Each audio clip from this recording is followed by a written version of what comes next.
Assalamualaikum warahmatullahi wabarakatuh. Alhamdulillahirabbil alamin wassalatu wassalamu ala asyrofil anbiya'i wal mursalin wa ala alihi wa sahbihi ajma'in. Subhanaka la ilma lana illa ma 'allamtana innaka antal alimul hakim. Rabbi shrah li sadri wa yassir li amri wahlul 'uqdatam min lisani yafqahu qawli. Allahumma alhimna ma rasyada umurina wa a'izna min syururi anfusina wa min sayyiati a'malina wa la haula wa la quwwata illa billahil aliyyil azim. Bismillahirrahmanirrahim. Allahumma aftah alaina hikmataka wa ansyur alaina min khazaini rahmatika ya arhamar rahimin. Apa khabar semua? Saya doakan murid-murid SRI Sungai Serdang dan sesiapa sahaja yang melihat video Ustaz ni dalam keadaan sentiasa sihat wal afiat dan di bawah lindungan Allah Subhanahu wa taala insya-Allah. Jadi hari ini kita akan sambung pelajaran yang kedua, akhlak tahun 6, tajuk Menzarahi Kubur. Tajuk Menzarahi Kubur ini terdapat 5 tajuk kecil. Yang pertama, ada adab menzarahi kubur. Yang kedua, doa ketika menzarahi kubur. Ketiga, perkara-perkara yang dilarang ketika menzarahi kubur. Keempat, fadilat menzarahi kubur. Dan kelima, akibat tidak beradab ketika menzarahi kubur. Jadi kita terus pergi kepada tajuk kecil yang pertama, iaitu ada adab menzarahi kubur. Ada 6 adab ketika menzarahi kubur. Yang pertama, memakai pakaian yang menutup aurat. Kita sebagai orang Islam kena menutup aurat, yang mana Allah suruh di dalam Al-Quran aurat lelaki daripada pusat hingga lutut. Manakala perempuan seluruh anggota badan kecuali muka dan tapak tangan. Adab yang kedua, sunat memberi salam dan mendahului dengan kaki kanan apabila memasuki kawasan perkuburan. Kita bila nak masuk kubur tu beri salam, Assalamualaikum ya ahli kubur. Bahasa Melayu pun tak apa. Kemudian langkah dengan kaki kanan. Bila kata sunat, perkara yang kita melakukan perkara sunat itu akan mendapat pahala insya-Allah. Adab yang ketiga, tidak melangkah di atas kubur. Bila masuk ke kawasan kubur tu hati-hati tengok bawah. Kalau lihat ada kubur, jangan langkah, tak elok. Adab yang keempat, menjaga kebersihan persekitaran tanah perkuburan. An-nazafatu minal iman, sesungguhnya kebersihan itu adalah separuh daripada iman. Kena jaga kebersihan kubur. Baru cantik je kita tengok kubur tu bersih je. Adab yang kelima, membaca ayat-ayat Al-Quran serta diiringi dengan doa. Itu antara amalan yang boleh kita lakukan ketika ziarah kubur. Baca surah Yasin, baca tahlil dan seterusnya, diikuti dengan doa. Adab yang keenam, menyiram atau merenjis kubur yang diziarahi dengan air. Okey, Ustaz ingatkan semula untuk peperiksaan, kamu boleh pilih 3 saja untuk kamu fokus dan hafal. Ingat 3 adab ni, kemudian kamu boleh tulis 3 adab yang kamu ingat. Pilih yang mudah-mudah je untuk ingat. Seterusnya, tajuk kecil yang kedua, iaitu doa ketika menzarahi kubur. Boleh tengok buku teks tahun 6 akhlak muka surat 10. Doanya ialah Assalamualaikum daraqaumin mu'minin wa inna insyaallahu bikum lahikun. InsyaAllah kita ulang. Assalamualaikum daraqaumin mu'minin wa inna insyaallahu bikum lahikun. Baik, murid-murid, Ustaz harap kamu hafalkan. Maksudnya, kesejahteraan ke atasmu, wahai ahli kubur, di kalangan orang-orang beriman, dan kami sesungguhnya insya-Allah akan menemui kamu. Kita ulang. Maksudnya, kesejahteraan ke atasmu, wahai ahli kubur, di kalangan orang-orang beriman, dan kami sesungguhnya insya-Allah akan menemui kamu. Sekarang giliran mereka akan datang, giliran kita pula. Sesungguhnya makhluk yang bernyawa itu akan mati.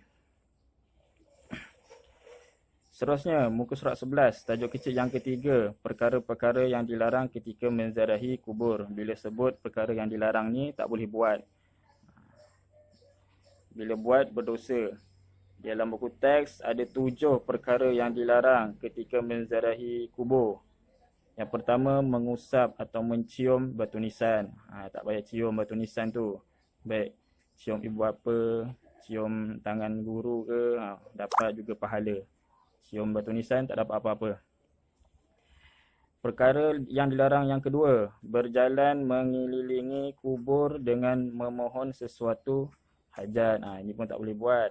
Orang yang dah mati biarkan pergi. Kita yang hidup ni kena beramal hanya kepada Allah Subhanahu Wa Taala.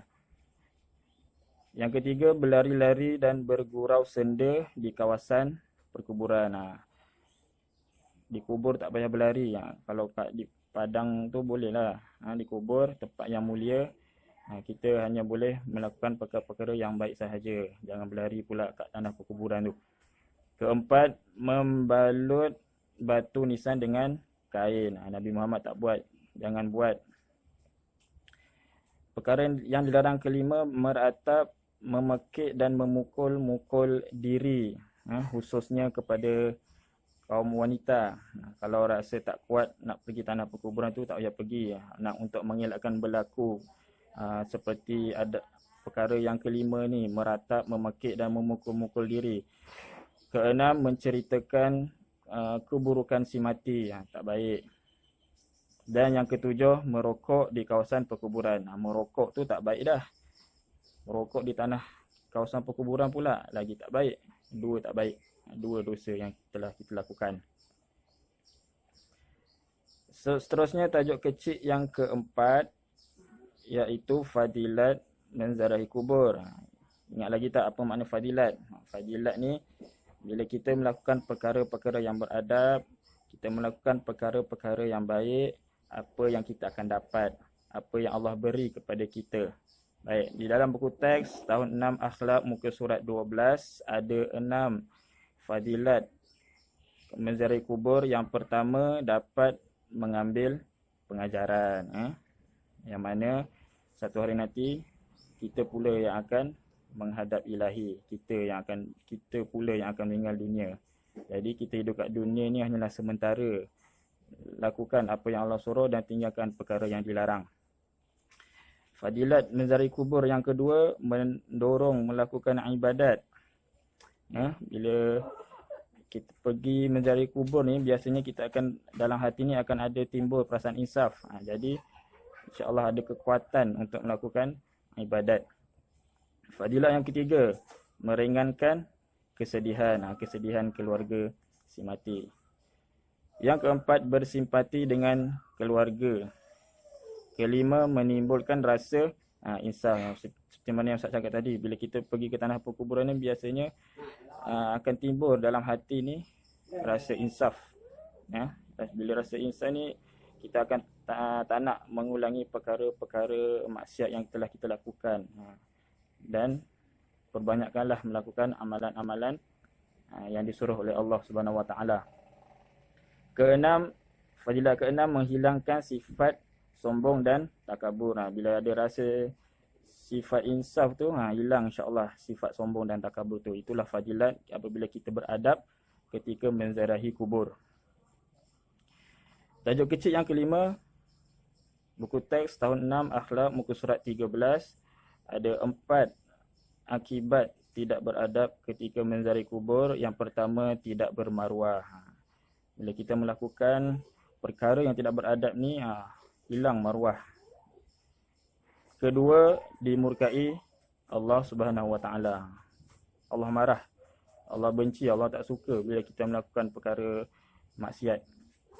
Ketiga, leka dari mengingati Allah Subhanahu Wa Taala. Kita lupa. Dan keempat, mendapat dosa. Itu memang tak boleh dinafikan. Bila kita melakukan perkara maksiat, kita akan mendapat dosa. Jadi sebelum Ustaz mengakhiri video pada kali ini, ingatlah yang mana menziarahi jenazah itu akan mengingatkan kita pada kematian.